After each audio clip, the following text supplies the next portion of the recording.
J'ai encore entendu ce soir en papotant, ça y est, j'y suis allé. Donc tout le monde ne nous connaît pas encore et ça fait du bien d'entendre ça, ça veut dire qu'on a du potentiel. À peu près tout se passe très bien. Les visiteurs sont là, ils sont conquis, les commerçants sont ravis, on a ouvert encore des restaurants, des enseignes, on a encore beaucoup de projets pour l'année prochaine. Non, ça va très bien. Justement, est-ce que vous ne pourriez pas discrètement nous donner un ou deux projets, de nouvelles ouvertures à venir à The Village? Alors, on vient d'ouvrir la boutique Jimmy Fairley, c'est des lunettes pour ceux qui connaissent. On travaille très fort pour monter encore en gamme. En fait, je ne peux pas vous donner d'enseigne, mais on travaille très fort pour avoir des marques de plus en plus luxueuses, pour répondre à une demande de la clientèle encore plus haut de gamme. Vous parliez de Sophie, justement.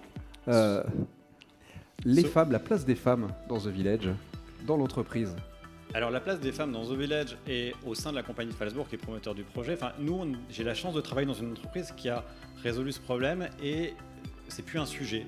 Aujourd'hui, il y a autant, voire plus de femmes sur des postes clés dans le conseil d'administration. Aujourd'hui, il n'y a plus de sujet en fait. C'est comme ça, elles sont compétentes. C'est un peu segmentant de dire elles sont compétentes. C'est nous sommes a priori tous compétents, femmes comprises, moi compris j'espère. Mais voilà, il n'y a plus de différence dans la compagnie de Phalsbourg, homme-femme, et j'en suis ravi. Du coup, vous allez récompenser une femme. Le coup de cœur du jury de cette 13e édition. Plusieurs femmes, François, plusieurs femmes. Moi, on arrive en force. Je ne connais pas le résultat. Effectivement, j'ai du boulot. Donc, c'est Marie, Elsa et Annelise Rigaud. En effet, dans notre job et métier, c'est aussi beaucoup de testostérone parce que c'est un métier très masculin, malgré tout, l'industrie musicale. Mais du coup, nous, on a réglé notre problème. On est 3, donc on va au rendez-vous d'ailleurs ensemble, comme ça. L'union fait la force et on se donne toutes les chances de succès et de réussite. Elsa, alors est-ce que justement la fratrie, c'est aussi un atout pour vos interlocuteurs ? C'est effectivement un atout. Alors, ce qui est un atout, c'est le côté chaleureux qui se dégage de l'esprit familial, clairement, et puis l'esprit convivial.